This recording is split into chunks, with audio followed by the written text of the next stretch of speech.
Yeah, we are live on Facebook page of tanima.com.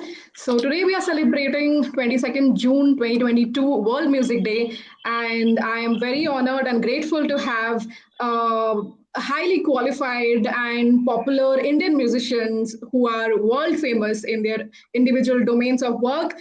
Welcome to the show, Anirban Bhattacharya and Debasmita Bhattacharya. Thank you. Thank you for having us. Thank you for having us in the show, Rishma. Yeah. Yes, thank you. So we will also be joined by Sandeep Vasishta. He is on the road right now. He'll join in a couple of minutes right now. So we'll begin with our questions, and I'll start with Debasmita.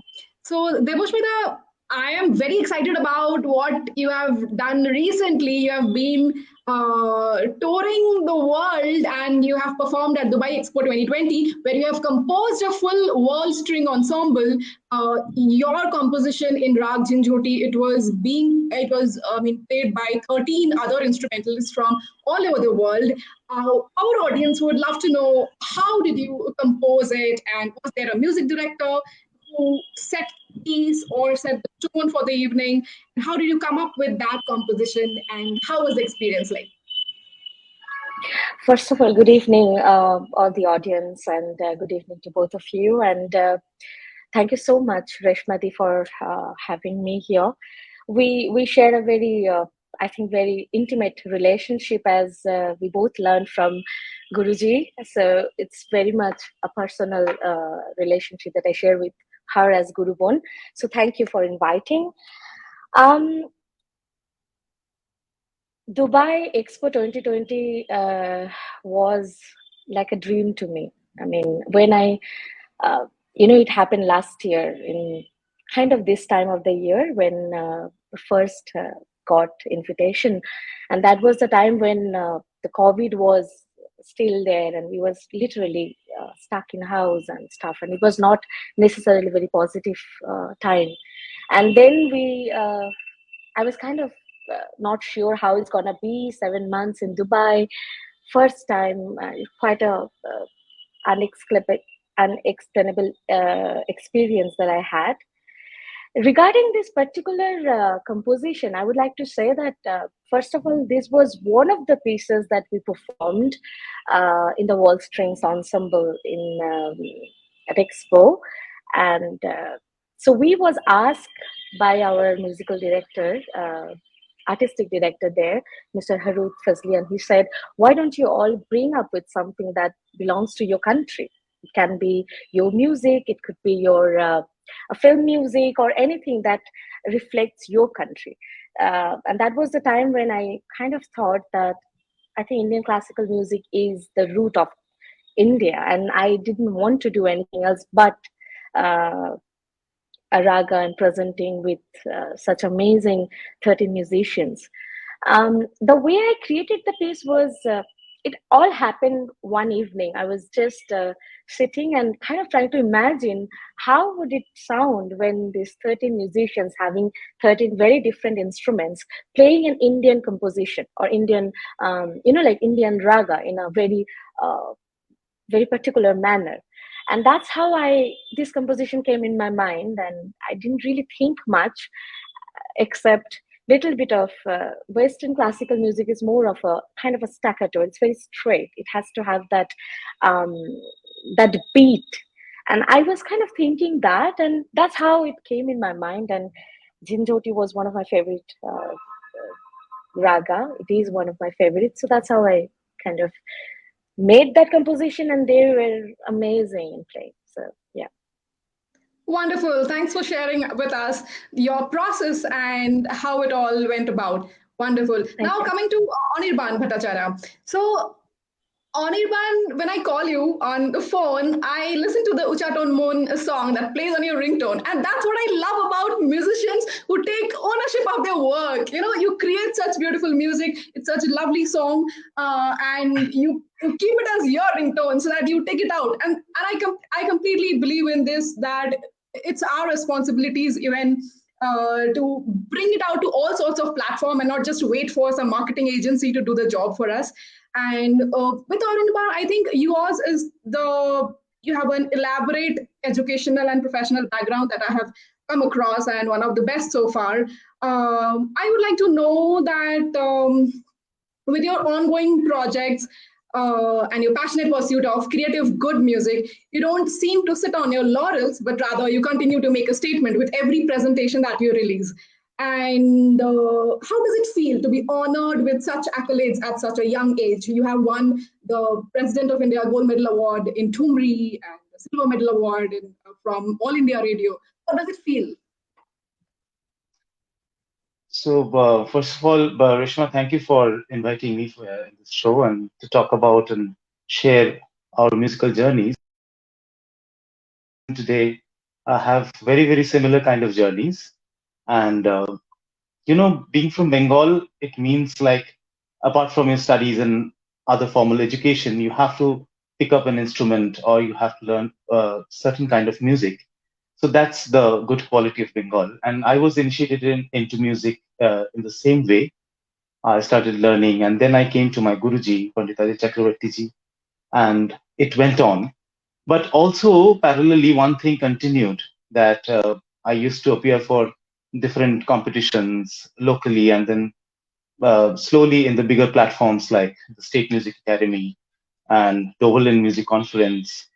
And of course, the last and not the least is the All India Radio music competitions. I think what competition gave us was a kind of close-knit bondedness between our fellow musicians, colleagues, friends, juniors, seniors, whatnot. I remember those days when I was in my sixth or seventh grade, and we used to in the winter times we used to go to compete for the State Music Academy competitions. A single subject would take about 2 to 3 days to complete because there used to be so many competitors, and there would be another second round, then third round, and then the final round. Of course, in a lot of those occasions, I was eliminated. Some of them I won, but the learning experience that you get to hear your and listen to such good music of the artists of your similar age is of course very enriching, and that competition makes your skills better. It sharpens your skills, and initially as a young musician, I think that is what is required. It is not competitive in the other sense. That competition is internal. You grow with along with your friends. So yeah, of course it feels really great to be awarded. And of course, when All India Radio happened in 2010, I won in both the categories. And the most beautiful thing was that I was awarded by my Guruji at the final award ceremony. Wow. So of course, loving memories. Yeah. Wow, fantastic. So you do encourage young students to participate in competitions. It not only, I mean, they upskill, but the experience, that learning from other students as well, that gives a lot of motivation and inspiration. It starts an inspiration. Absolutely. Absolutely. Fantastic. Now, again, going back to Debasmita. So, Debasmita, I know that you are already composing music for various short films and big films projects. So, when you have to compose a music for a film, so there is a situation, there is a storyline, there are characters, but I would like to know what are the inputs do you look for? Do you ask, and what is the thought process? Like, how do you decide on the rag to compose, or is there a process? Yeah, please tell us about something about that.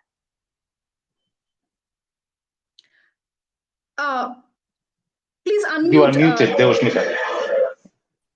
Sorry about that. What I was saying is really interesting question. Thank you so much for asking. I think for all of us, we have a journey when we create music, or even we just practice, or we are on stage, or we are literally just doing something that is not in front of people. And the journey has to be very organic. That's what I feel personally. And I have done very few, I should say, art films or a little bit of documentaries. So whatever I did in that in that span of time, I realized one thing, that music should not come in the front seat. It has to be the back seat, because at the end of the day, we are reflecting on the scene, or we are reflecting on the emotion. If that's a canvas, then we are actually giving color to that canvas. It should not be overdone. And that's one very important thing, I believe. And secondly, I think, whatever we do, it has to be real. Because I always say, even in my previous interviews, I keep on saying this, that you have to be original, you have to be real. What you do, how you are, that at the end of the day, that reflects on the music. And when you're doing music for a film, the scene, that particular moment, that deserve a certain type of music or rhythm.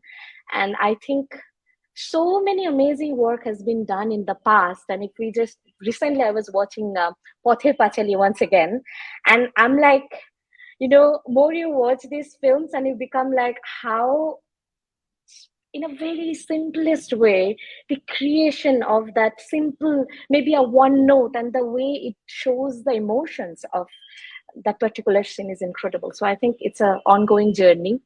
But yeah, that's a very simple, I should say, method that I follow.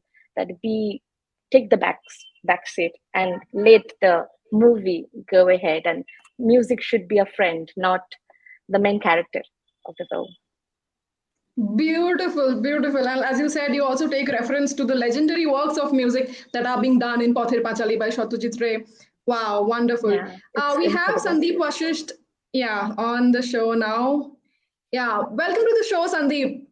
Well, thank you so much. It's a pleasure and an honor for me to join this wonderful group of people who are excellent in their careers. So nice to know Anirban and Debasmita. Thanks, Reshma ji, for inviting me. Yeah, Sandeep. So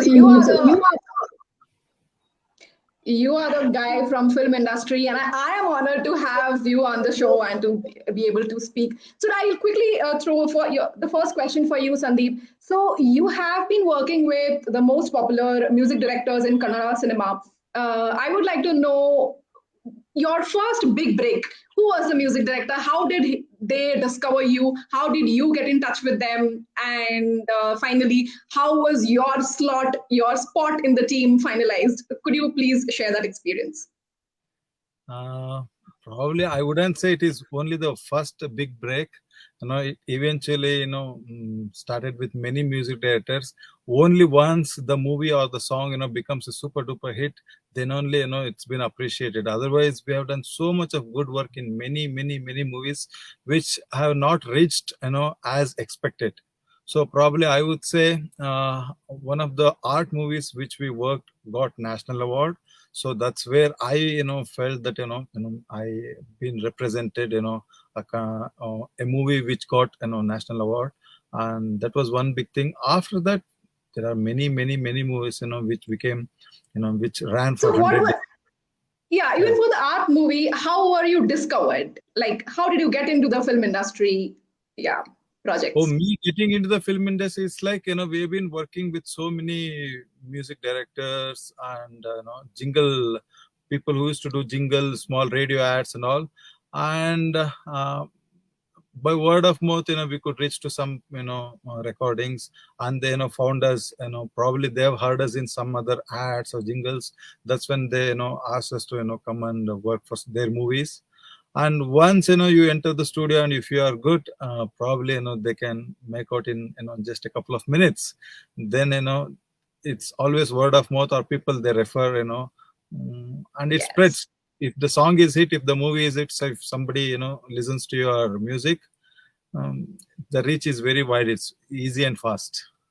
True. Yeah, wonderful. So yeah, you started from ad agencies and jingles, and that's a good way to get exposure to your kind of music and to reach out to the music directors. Yeah, wonderful. Now going back to Anirban. Anirban ji, so you have been on live concerts with the legendary Kathak maestro Pandit Birju Maharaj ji. We would like to know, how was your learning experience and also growth as a vocalist and a musician while you were performing with him? Yes, could you please share something? Yeah, if I start talking about Maharajji and my experiences with Maharajji, I think I'll probably take hours. But to cut it short, of course, it was my great fortune that I was performing in one of the concerts in Delhi, and he was present there as a chief guest. And towards the end of the concert, he came to me and said, "Beta, tera acha awaz hai, to number मिल सकता है, मतलब number दे दो. So that number exchange happened, but then after at least another 1 year, nothing happened, and suddenly he got something for me, and he called me up. And Shashwati Didi, everyone knows Shashwati Sen. She was Yes. instrumental in the building up of this relationship. Maharaji is the senior most disciple of Maharaji. And then the journey took off, and then it started off with a few concerts here and there in Bombay, in Delhi, and then international tours happened. Uh, I think I've been with Maharajji on stage for more than, I think, 300, 400 concerts. It's a massive Wow. experience over a period of 10 years. Yeah, constantly traveling with him. But the most important lesson that I have learned, seeing Maharajji composing, a lot of the compositions, his later compositions, were all composed in front of my eyes. So that composer element has come into me. I think that's the blessing of Maharajji, and how to compose music on a song, like the arrangement of a song. And of course, while you sing with him, you sing the same compositions day after day in concerts, but every time it's a very, very new experience, because one day he would select a particular line to emote on, and he would go on for rounds and rounds and rounds. And then another day, maybe that line, he would think that it's not very important for that day, for that concert. He might pick up another line. So it's a completely organic, as Debasmita rightly pointed out, it's a very organic kind of an experience that you never know. It's that uncertainty that you give to the music, and then you get that pleasure, and you share that pleasure with your audience. So that's the most important gift that I think, I have learned from Maharajji, how to compose and how to organically give your artistry to your art form. Yeah. Great. Wow. That must be a very enriching experience while experiencing the composing style of a legendary musician himself. Wow. But one small question. How old were you? Since you mentioned that you have been touring over 10 years with him and you are such a young musician. How old were you when you first toured with him, first concert?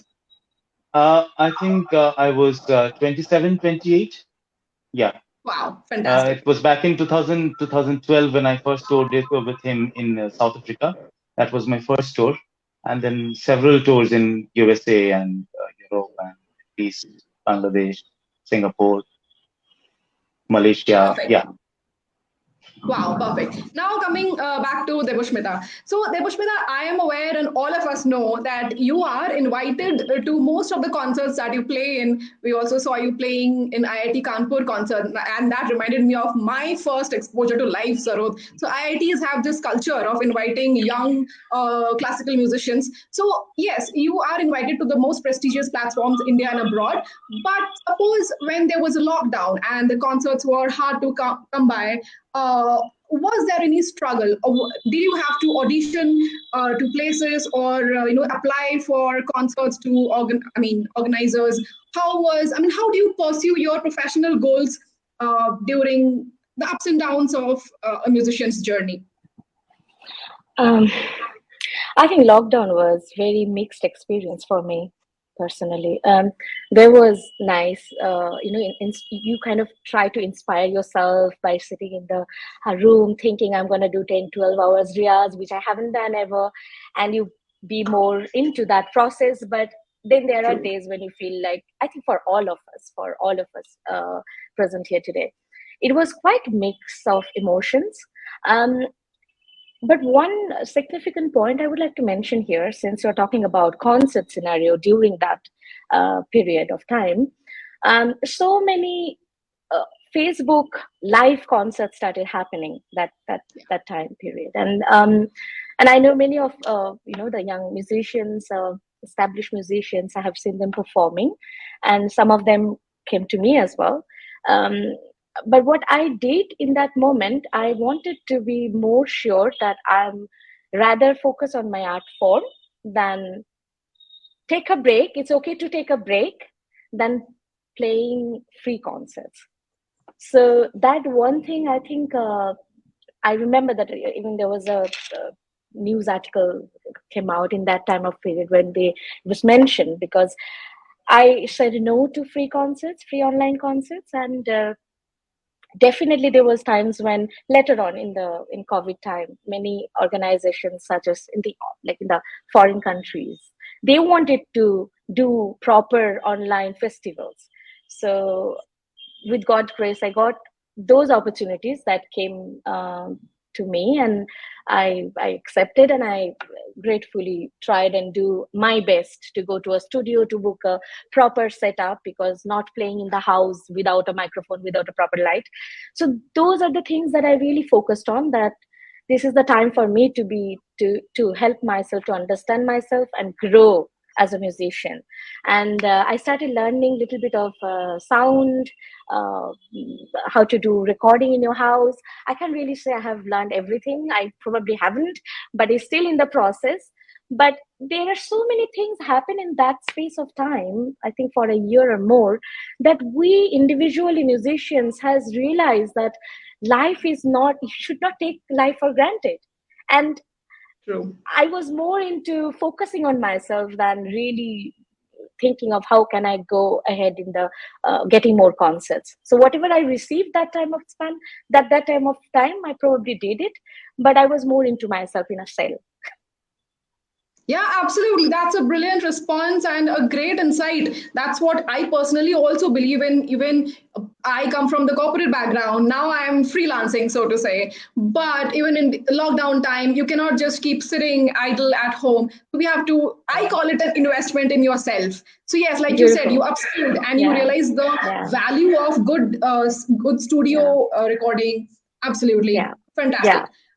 Now coming back to Sandeep Vashisht. So Sandeep, so you are a majorly a film industry musician. You have your own studio. You do recording music a lot, but you also extensively travel. I mean, you do live concerts, and you have been traveling with national celebrity musicians and internationally. So now, again, my you may say that okay, everybody knows your talent, so they hire you. But this question is for the audience of this talk show, for young, I mean, musicians. If either they are playing a sitar or a flute or sarod, whatever. What are the set of skills in your musical talent that gets you the big ticket contracts? Please enlighten us. There is no fixed formula for all these things. See, the thing is, one, you should be good in your music, your versatility skills, your adaptability, and how quickly you can learn things. Yeah. All these small things, will make you, get into the bigger, scene. And if your quality of music is good, and you can definitely play with anybody on this earth, who are good musicians, and especially, to notice, there is nothing like a formula, thing. You just, be good at your work. Things, will automatically pull you to, wherever you deserve. Yeah, fantastic. That's true. That's what Debasmita and Anirban is also saying, that utilize the time available and the resources available. Go for competitions and upskill and do your best. Basically, wow, fantastic. Now coming back to Anirban Bhattacharya. So your recent project, the Chaton Mon song, is beautiful to say the least, and you have a very clear and mellifluous singing voice. So the singing sound has a very profound, peaceful feeling to it, and I listened to it multiple times. So you have worked with Pratyush Banerjee, who is one of the sought after Sarod players from India and a popular music arranger in Kolkata. How did you get in touch with him, and what was the collaboration experience like? Yeah, so it was, it was a kind of a dream for me to work with Pratyush, of course, in the first place. And I've been following his music and his arrangement. I know him as a Sarod artist since I was a child, but as an arranger, as I grew up, I discovered him as an arranger and as a fantastic music arranger. So it has been in my plan that I should connect with him in some way or the other. But it somehow happened that I was working in one of the projects, and then one musician referred me to Pratyushda, and then everything started happening. So I have been thinking of doing something with Nujul Giti for quite some time, because Nujul Giti is one of that genre where you have that liberty of singing like a thumri or a ghazal in Bengali. And of course, you are not disrespecting the form itself. And it has a lot of potential in the sense that Nazrul Giti has been unexplored since a very, very long time, unlike Rabindra Sangit, which is a very explored domain Yeah. in that sense. So this thing was in the back of my mind, and also I didn't want to make it sound very, very classical in that sense, that only with the traditional kind of arrangement it should happen. Because I'm an arranger myself. I do music arrangements for my living, and I do a lot of Kathak and Okay. Wow. classical music arrangement. But Really? I wanted Awesome. someone else to do. I wanted someone else to do my music, and I just wanted to pose there as a Hmm. singer. So I left it on Hmm. Pratyushda to ask me and to guide me that how should I perform as a performer, as an artist. So coming to the second Hmm. point is that a lot of the music these days are mostly like you do your music first, you record your music first, then you take it to a bigger platform or a label or a producer, so that it Hmm. gets spread to a larger mass. So that's the way it works. So we have another 3 songs in the pipeline, which will be released throughout the next 1 year, next 12 months. Yeah. So it's just the first song that Asha Audio has so kindly released, and there are 3 more songs, and I hope that it will be even more exciting than the first track. Thank you. Yeah, Asha Audio has been doing brilliant work in promoting good Bangla music and experimenting with new artists as well. I want to know who produced this album. You produced it yourself? How much do you have a say in the contract? Is there a formal contract being signed, or are there external producers who invest in such projects? We would like to know the commercial aspects of it. Uh, if you really want to ask and really want to know about the commercial aspect of the albums and the singles that gets produced these days, No, no, just sadly, about this particular album.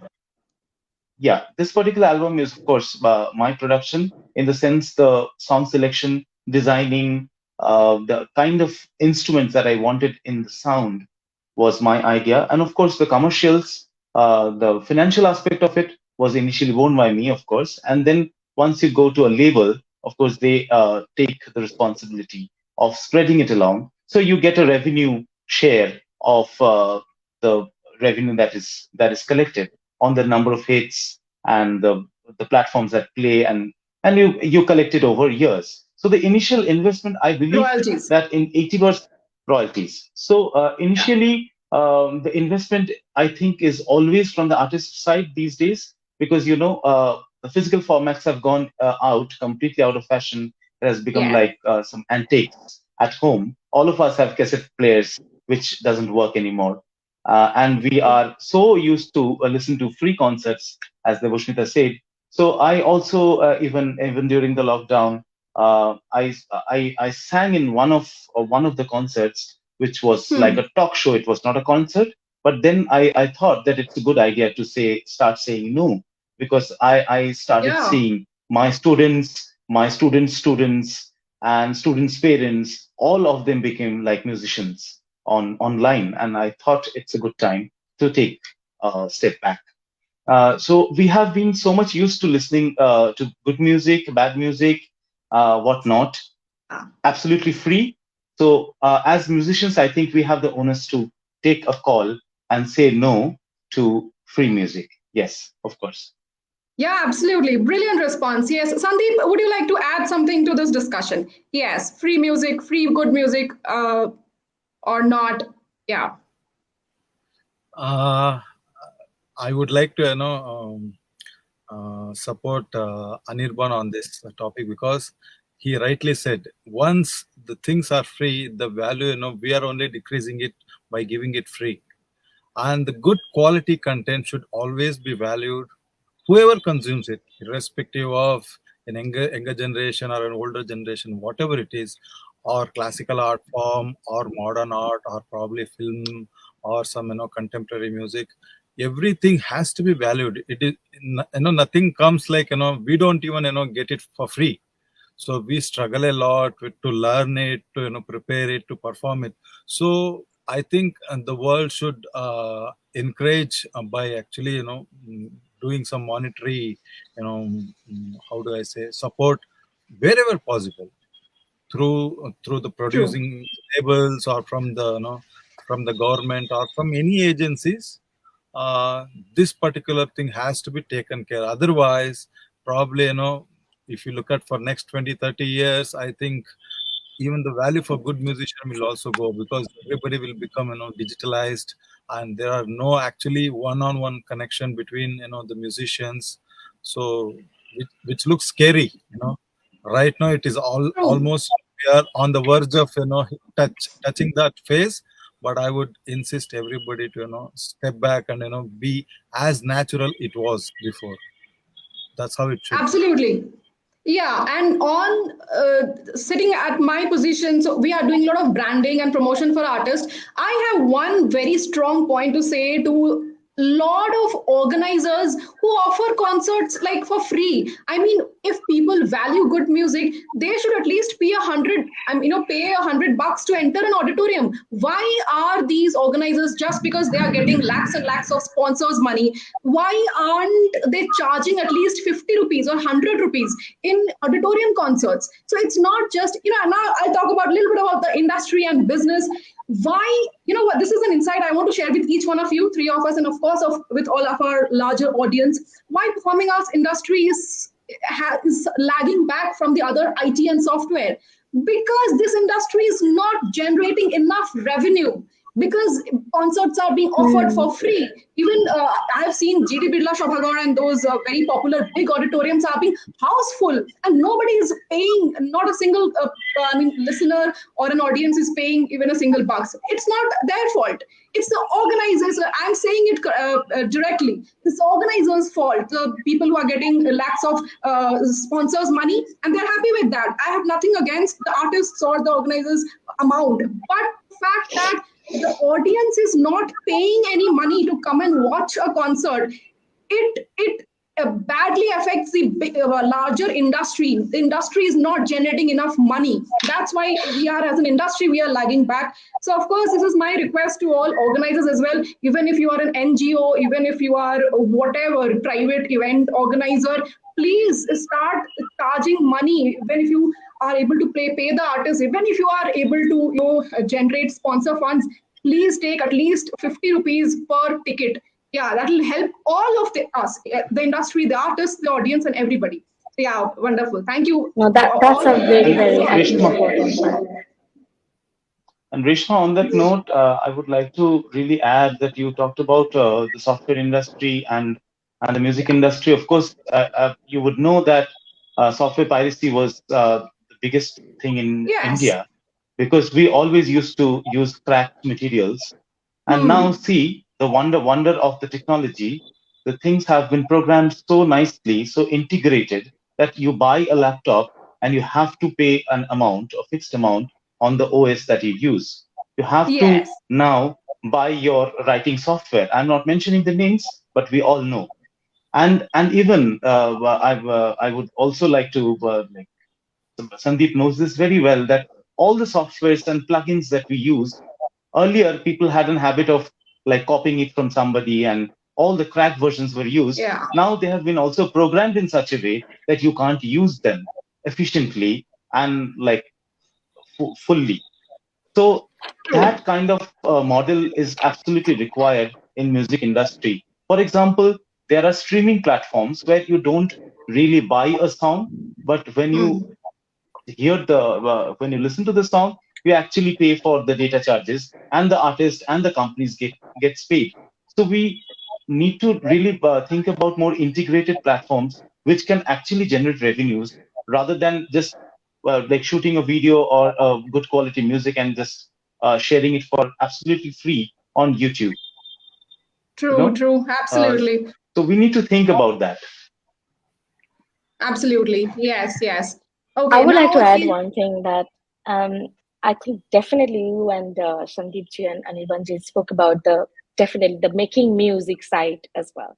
But as a performer also, I believe that people don't have the habit of paying and going to a concert. Maybe now, Yeah. slowly it's happening, but that has become like you have to literally make them understand why it is important. But if you go to any Western concert somewhere, you know that you have to pay that much money to listen to a Bollywood musician, a Bollywood singer. So these things comes from, and to good music, if you want to listen good music, it definitely comes with paying for that. It is a very simple thing. I mean, from a business perspective, it's a very, very, I think, fair thing to do.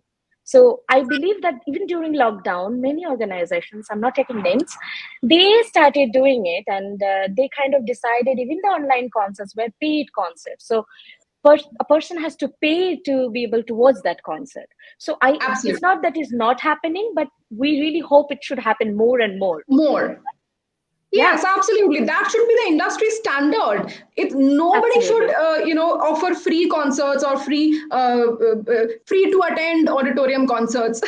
In fact, it really, it perturbs me. I don't like that culture at all. So that should be the industry standard, that you have to pay a minimum fee. There can be brackets. A lot of organizers do that. A 50 rupee bracket level, and 1,000 rupees, 100, 500 rupees. Yes. Thank you for the input, Debasmita. Yes. Okay, now changing the track a little bit, I want to, since I am also a Sarod lover person, and Debasmita is a Sarod player, Debasmita, tell us some techniques in Sarod playing that you absolutely love about Shahjahanpur Gharana music that you play on Sarod, and anything that Pandit Buddhadev Das Gupta ji had, emphasized, you must be perfecting this skill or something. Tell us something about that. Wow. Before I say about that, I would like to say that, like I mentioned in the beginning, you and me, we share a special bonding because we are Guru born. She also learned from the same Guru as I did. So, you have seen Guruji, the strictness, that side was always there. Okay, first question was which elements that in Senia Shahjahanpur Gharanas that I like. I think I like all of it, because I think in a way our gharana is somewhere special because of some very specific elements, such as Krintan, like you said, Ekhara, Boltan. These are the core element of Sania Shahjahanpur Gharana. But what I used to struggle with, or what I still feel like it's something that I'm not that good at, or I'm still practicing quite a lot, is the Ekhara side. When you play one note in each note and do it. So that's one point. The Ekhara is definitely, I think, in a speed when you play, in any case, anyone is thinking what is Ekhara is, it's like play one note in Da, and the next note would be Re, but your finger would change at the same time. So these are the elements that I always felt that needs to be practiced more. Now, talk about Guruji is like a never-ending process. I don't think I would ever be able to finish this in it will take a day or more. I would like to mention 2-3 points that over the years that I learned from him. One was, he was not someone who would not directly tell you what you need to do, but his way of talim was so methodical. Like I remember, and I heard it from my father, Baba, that because he also learned from him, and most of my talim I learned from Baba and then Guruji. He said that Guruji always used to say, practice in each fingers. We use 3 fingers to practice. And he says, play each one so that when your first finger is not working by chance in a concert, you don't have to cancel the concert. You can complete the concert by playing 2 fingers. Like, we don't think like that. Like, play one note and just practice in 1 finger each, so that you know exactly when there is something happen. Anything can happen for an artist during a concert. You are not going to quit it. You can play and come back. Secondly, that one thing I really try to follow is, do not mix and add your own color in somebody else's composition. If you want to play that composition, I think it's very much applicable to instruments, to vocals. I mean, Anirban is here, Sandeep ji is also here. I believe that you guys would be agreed with me some way, that when we present a composition, we always tend to make it in our way, but that should not overshadow the main composition. And this was one of Guruji's very, very like a mool mantra that you're playing someone's composition, play exactly how it is. Do not change it, because that's kind of a disrespect to the creation already happened. You do something else, but don't do that. And another small incident I remember, my most of my learning used to happen with my guru bhais, and I was the only, most of the time I was the only girl sitting with them and playing. So it was always like, have a bold stroke, be bold, be Yes. confident. And what I really now I realize after losing him, that what actually he taught me, or taught all of us, all the students, is like, be confident enough to express yourself, Hmm. be expressive, be real in what you're doing, even in your Hmm. playing also. So you don't necessarily have to play like somebody else. Be good at what you do, be confident, and be genuine. So many things. I mean, I can talk about Guruji like an entire day, but he No, this has been was the most yeah. scientific teacher, I would say. He's the way he used to analyze, the analytical side of him, like very simple way to analyze Kedar Kamodhambir Chanat. And and that one, maybe he will just explain one, two very simple phrase and say play, and you will understand it by playing. And Guruji always just said, "Jikkasha korish na, baja. Ami bolchi, just baja." So in that process, you kind of get to learn a lot, and yeah. So Wow. that's I a think few this of would them that I be learned from him. You know it. yes, yes. This is I think one of the most very good highlights for all instrumental students of music. Wow, fantastic! Thank you so much. Yeah. Okay, now in fact, yeah, Sandeep also learned from a learned Guruji and from Pandit Hari Prasad Chaurasi. Anirban is himself a guru of Pandit Ajay Chakraborty. So all of you learn from legendary gurus, and each one of them definitely have their unique flavors of teaching and imparting the knowledge. I think that is what forms each one of yours musical personalities in a unique way. Wow, fantastic. Okay, now going back to quickly Anirban. So Anirban, you did your masters in music from SOAS London. I am very intrigued to know, with an UK based master's education, why did you not decide to live there in the UK, pursue a musical career, while you could also travel and play in India like a lot of other musicians do? And in because the British government has a very significant, very good promotion of Asian arts and Hindustani classical music. Why did you not live there and decided instead to come back and be here? That's an interesting question. I've been asked this even before. But when I was already working when I went to SOAS, and I was already working in Okay. as a journalist in a newspaper, and I suddenly decided to drop everything and like again go back to studies. And I got this fellowship called Felix Scholarship to study in the Yes. UK, and I worked with the most revered figure in Indian ethnomusicology, Professor Richard Widdis, and I finished my dissertation. And technically speaking, I was supposed to come back at least for 3 years before that, because that's a binding contract that we sign for any Hmm. scholarship that we are given from India. And number two is also I wanted to pursue PhD further, and so I wanted to work in an organization and apply my skills, apply my knowledge, and read more about ethnomusicology in India. So I came straight from UK to Delhi. That's actually the reason why I came to Delhi, to work in an organization called the American Institute of Indian Studies. It's an archive. Okay. It's a fantastic musical archive, and we have samples from the earliest gramophone recording and Hmm. house concerts of any artist who performed in India, and also Hmm. the folk genres. So I got exposed to a lot of variety of music for a period of over 3 to 4 years. I worked there as an Hmm. archivist, as a project officer. I wrote many things. I listened to a lot of music. So my Hmm. horizon actually expanded.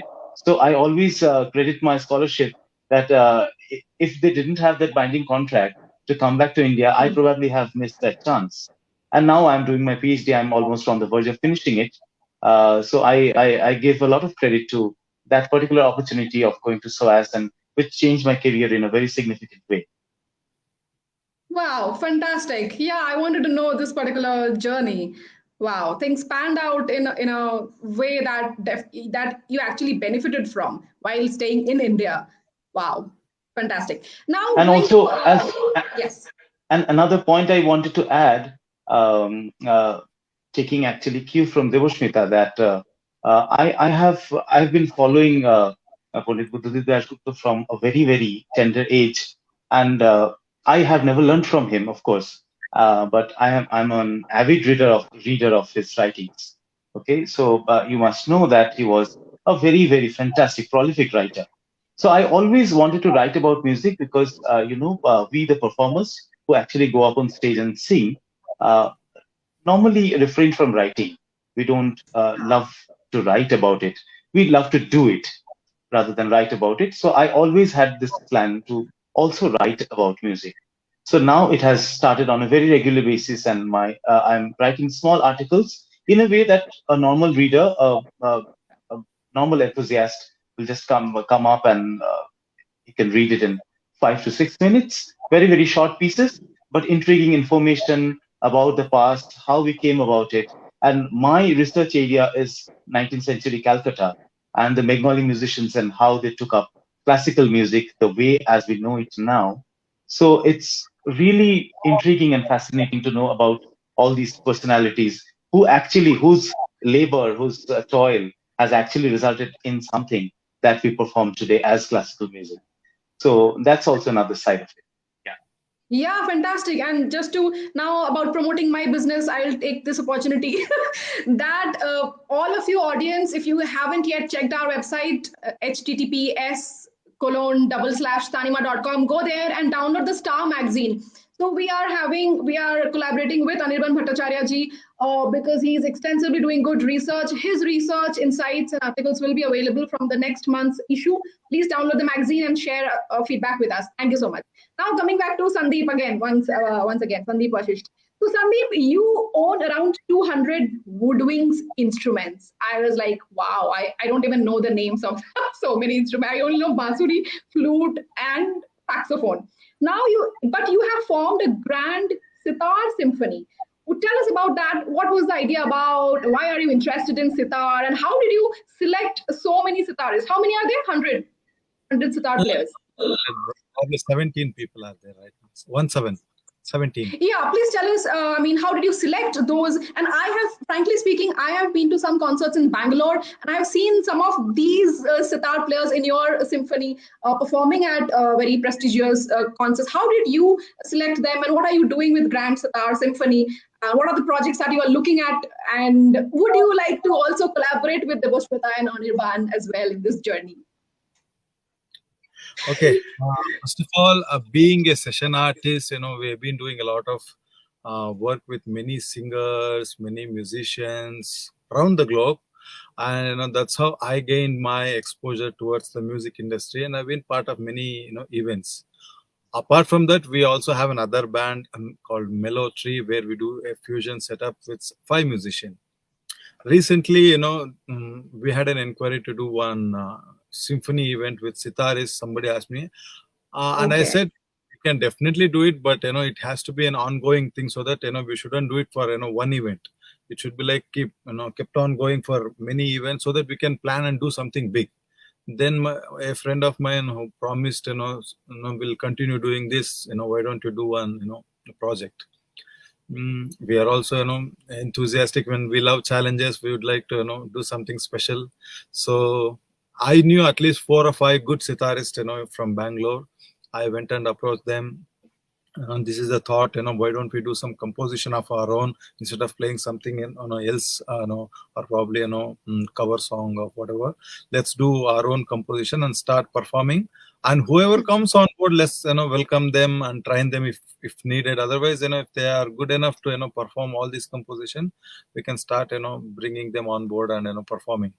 That's how we brought in 17 sitarists, and we have around 10 to 12 percussion artists and accompanying artists, and we performed a mega ensemble with 30 musicians recently, a couple of months back, at one of the prestigious halls in Bangalore.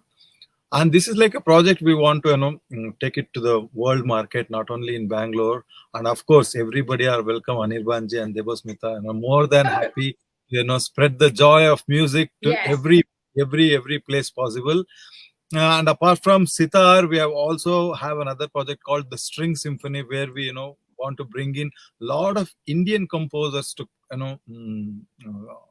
come forward and compose something like what Mozart or the Vivaldis or the Bach, whatever they have done.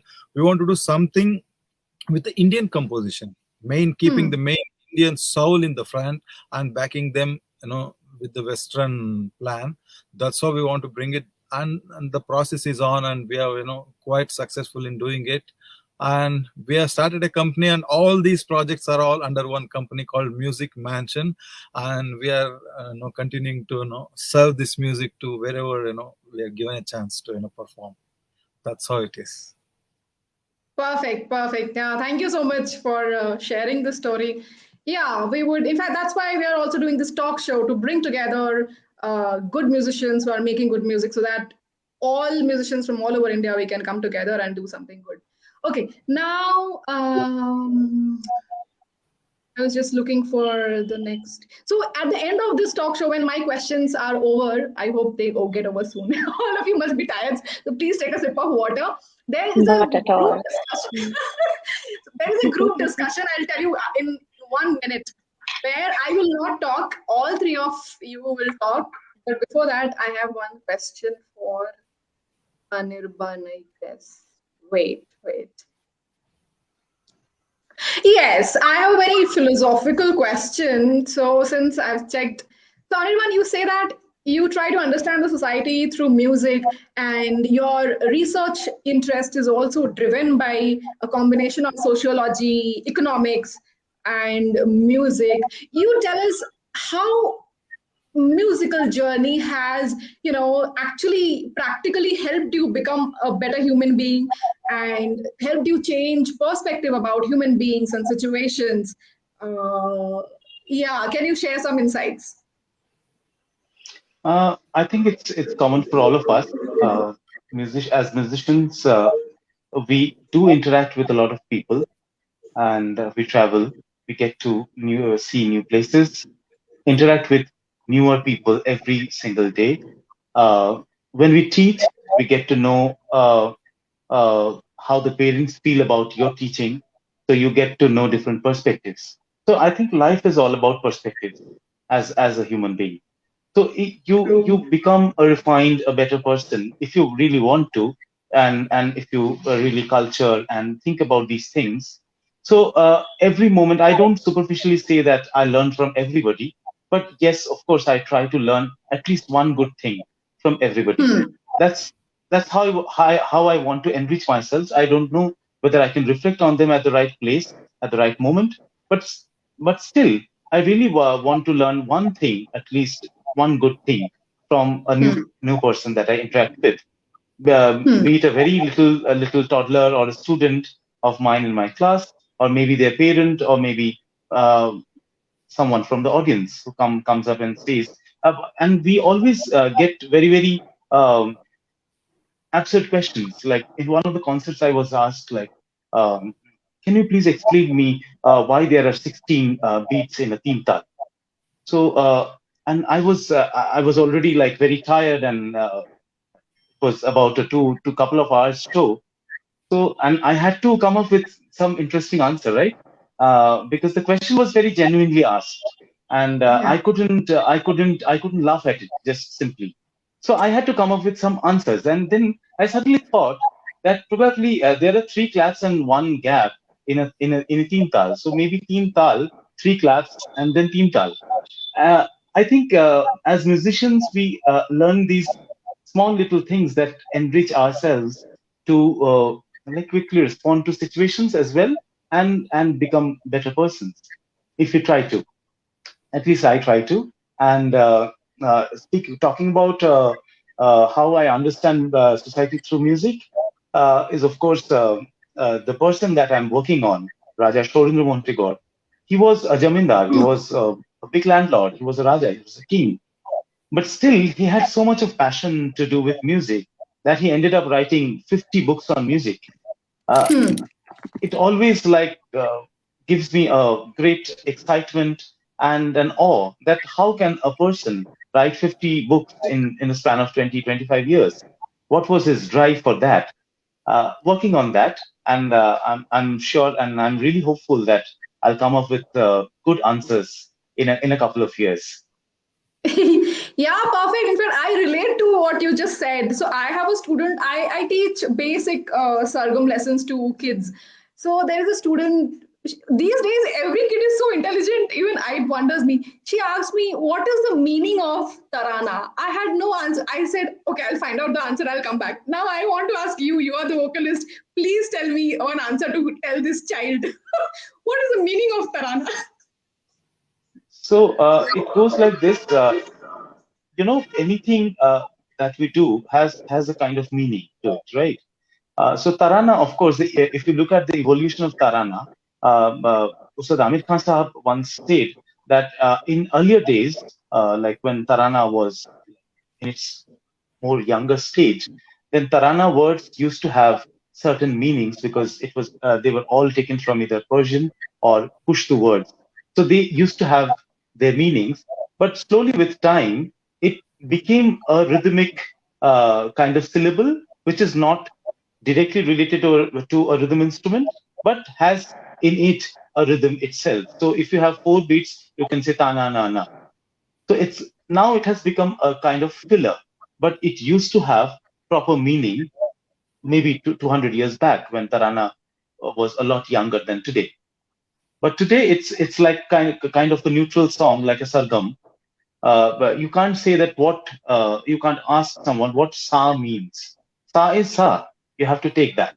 Right. Yeah. So even in case of Tarana, these words have no meaning, but together it forms a beautiful picture that one can sing and even one can play because it doesn't have words, so you directly can translate it to instrumentals as well. So probably that's the kind of answer that I can give.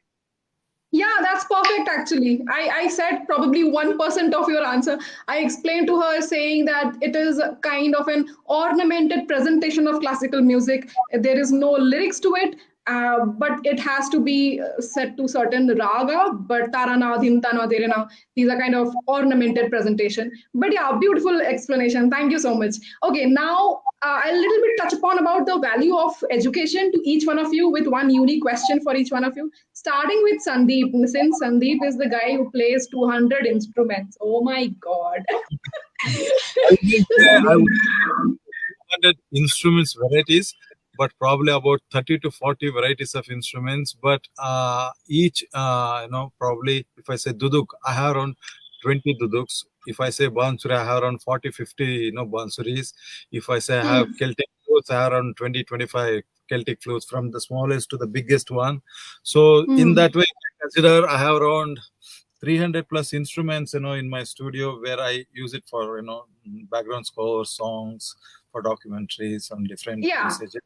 So that's how it is. Just one question. How did your learning journey evolve? Like, of course, you started with a normal Hindustani classical flute, bansuri, right? And then what was the next instrument and how did you start picking up new instruments? Could you please say a little bit about that?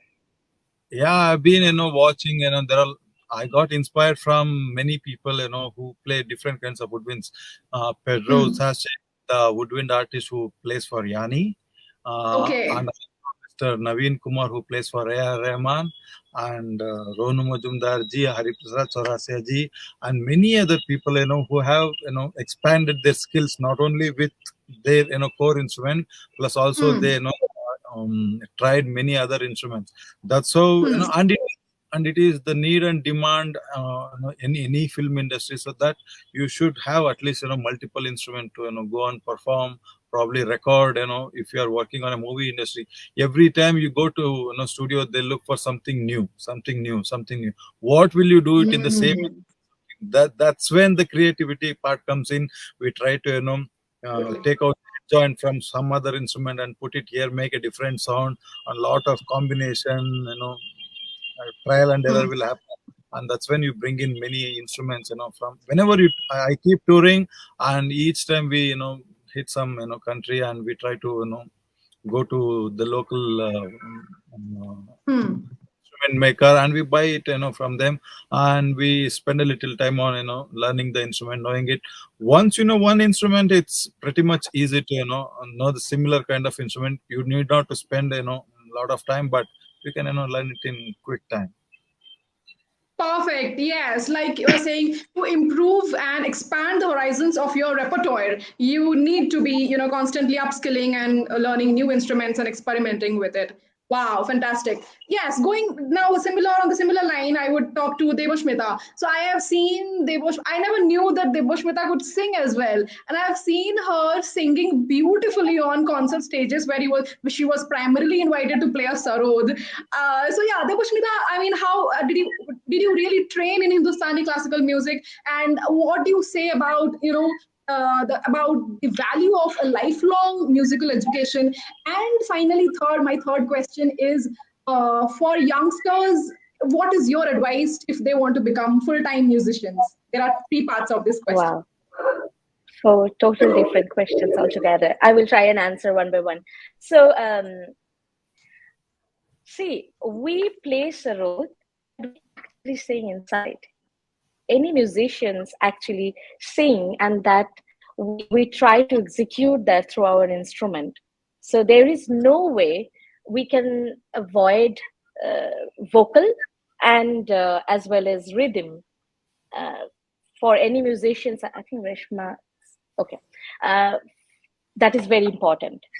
And I have always, I think music has always been like another way of my expression, and I can't say that I learned it in a very methodical manner, but my mother, I've seen her taking her classes, and she herself learned from many stalwart gurus. Right now, she's learning from she learned from Shipra Basuji as well, and so by seeing her practicing, and maybe she's teaching as well, I used to sit with her when I was like 3 or 4 years old, and I think it just happened to be like I wanted to sing, and but it happened to be the sarod is the instrument I play. But I wanted to explore this side, and I always do, and I always say that I think music is vocal is one of the very important element of any kind of music, because you cannot play an instrument without having a vocal lesson. So that one way, and yeah, I love to sing, but especially maybe a little bit of bhajan, ghazal and thumri, that side, because I find so connected with that genre, other than the pure classical like ek tal composition. I never tried, so I can't really say that I'm a singer, but I'm an amateur singer, you can say. I just love to sing and like to execute through my performances. To answer your second question, the one you ask, how I think music is something that is so close to our life. For musicians, we started our life, and when the first thing we learned after learning, maybe whoever started in a very early age, music has always been the first friend that we got. So there is no way that we can avoid this element. And even if it is not a musician, for anyone, I think music is definitely works like a medicine. So there is no doubt about it that music at this stage of life, good music, not just any music, but good music. And when I say good music, I mean that also includes traditional Indian classical music, which is slowly people are forgetting that side, and it has become a classy. When we say Indian classical music, we always say it's for a class, not for the mass. Now my question is, why not for the mass? Because that also brings a lot of questions that probably we as a musicians, as youngsters, we need to ask ourselves, or our seniors, or in a way our government has to take care of that side as well, that as a musician, when we start learning music, we connect with this, and we have seen how that helps music and education at the same way. Because I did my master's from Rabindra Bharati University, and that was definitely from music. But even then, I think music and education, music and life, music and um, humanity, it always works side by side. That's what I believe. And this one question comes that it has to be kind of, I think it's not as a culturally enriched enough, where even in a public normal school that music is a subject. Now this subject, I believe that many people have talked about, and I don't think I'm inputting anything new, but these are the things that we need to think of. Like, even a good music, whether that is classical music or in Western classical music, whatever that is, a good sense of ear. When you hear something nice, you have to be a good musician as well as a good listener. How to be a good listener, nobody teaches us. True. We as a musician, we learn how to be musician, but how to be a good listener, do we really understand this side? I don't know. Because if that's the case, then how would we define a good music and uh, not so good music? So I think this is a very vast subject, Reshma. Like, if we talk about it, I think there are a lot of stuff that I believe anyone would like to add something in it as well. That music, it has to be in schools and in the very basic, in a very base of life, which is unfortunately not there in every culture. So that is something that I don't think I can give the full answer of. Third question you had was, but I would actually like to have some inputs from both of them, then go to the last question. Yeah, sure. So Yeah. yeah, now I'll open this to Sandeep and Anirban also. What Yeah. is your advice on, like Debasmita touched upon very important aspects, that who is teaching how to listen to good music, how to discern, make a discernment that this is not good music and this is good music. Of course, we are not judges, we are not doing any moral policing of music, but of course when it comes to education, that is my primary concern, and I have been all my life very passionate about education of music, rich education of everything.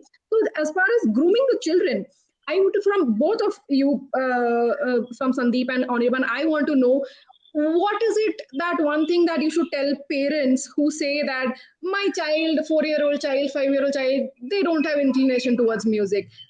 I say, in short, children don't have inclination towards anything. It's the parents, they teach them how to eat food, they do their potty training, and they do all the maths and English training. So why not music? So what will be your response to the parents of these generations who are still not understanding the value of music education?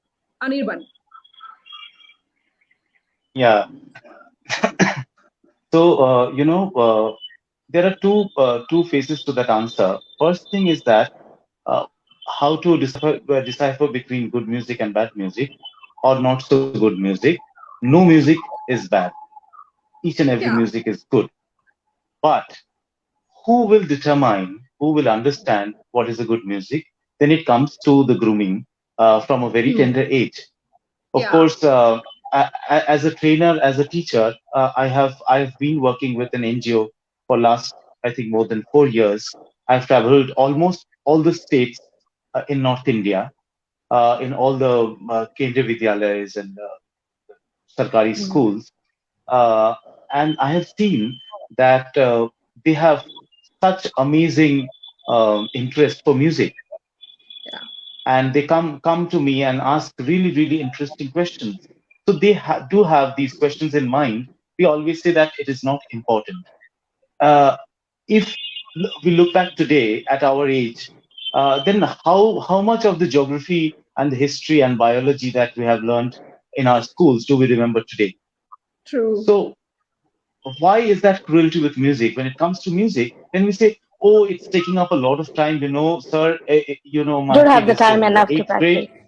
Mm. and not have the Yeah. time to practice. And now Yeah. she's in the ninth, so she has all the time to do only studies and no music. And my Guruji has been very vocal about this for a very long time. And it has been proven that if you are doing music, You don't need to be a performer or a singer or a musician. But if you do music, you are better at your studies because you have better Yeah, mental true. abilities, Yes. so that you can perform well in your There's no studies. doubt about it. So we always think that if we do music, we have to be a musician. That's not true. We all have read at least 10, 12 subjects in our life. We haven't become all those, right? Specialists in all True. those. But music adds to our life in disciplining us to make us sit in a one place for at least an hour, to be focused, to be able to be patient, to be able to listen to others. So these are the qualities that music gives us. And this should be understood by the authorities, the government, and whoever And is in charge of parents. these things. And parents, Even yes, my of friends course. who are parents, I try hard to convince them, but still they don't get convinced. It's just like a matter of 5-10 minutes even in the house. If you just play a little bit music, Right. that's all. Yeah, Just to play, Exactly. to yeah. have that side that you sit and listen. You don't have to do anything. Don't take the phone, Hmm. rather hear the music. It's that simple. Yeah, True. And Very as true. Yes. Anirban said, sorry, I just want to add something because Yeah. Anirban said something very, very correctly. That with this Kendriya Vidyalaya, there are we know that there are some amazing organizations such as Pickmacky and stuff, and they really, really doing this work for over the years, where to promote Indian classical music, and I have been doing this for like many years now, like 5 to 7 years. Pickpacket. Each Huh. school, each students, they are so talented and they come to you and ask, how can I learn? I want to learn, I want to try, but I do not know, I don't have the access. So this actually brings us to that very core point, how we get the access. Maybe they have in the right. family, but they don't have a teacher there to be able to understand and learn it. So we go for a 45 minutes, 1 hour session, and we come back knowing full well that the kid really had a very, very good, I should say, it's a possibilities, but somehow I don't know how they're going to do it in near future. So I think it has to do with the government structure where music has to be a regular subject. I know many schools already have it, but it has to be like a mandatory subject. That's what I believe. Sorry, over to Sandeep. Yeah, cool. No, no, absolutely perfect. Yes. Yeah, Perfectly. Sandeep, your inputs. I would rather, look at this in my own perspective. Uh, the way, whatever you exercise, you eat food, uh, the impact of exercises and food has on your consciousness, on your body. Similar way, the music also has its, effect. So only Absolutely. people experience all these things and they try to spread this music in their nearby family or friends or their children's. But unfortunately the music monetarily is not so effective for the government to make it their propaganda subject so that it can be spread. I would rather say, each and every person, and actually the music is in the Indian culture, the music is in every part. Everybody, get to listen to it from the day they are born. So our culture has this, bhajans, small sangeets, some shlokas, and chantings. Everything has music already built in it and been given in a subconscious way. Only thing is we don't realize. If you are, if you try to play ball, badminton, or a football, you don't plan to become a big guy. You just do it for your fun. You just, to keep your Yeah. physical health perfect. Similarly, your mental health, your overall consciousness to be happy and perfect, you keep doing music. Then rest of the things, will automatically, fall in place. That's how I look at it. And True, if you absolutely. and Absolutely. every person, from the family side should take little responsibility to spread, this particular consciousness to wherever possible, and the music will find its, solace as it required. Yes, absolutely. Thank you so much for speaking out and speaking up on this very important aspect of music as such. Thank you so much for all of your time today. I had a blast, and I'm thanks to all the audience who were there live on Nesha Mukherjee, Gurdan Singh, Rayat. and others. They were constantly on the show, and they all came because of all three of you great musicians.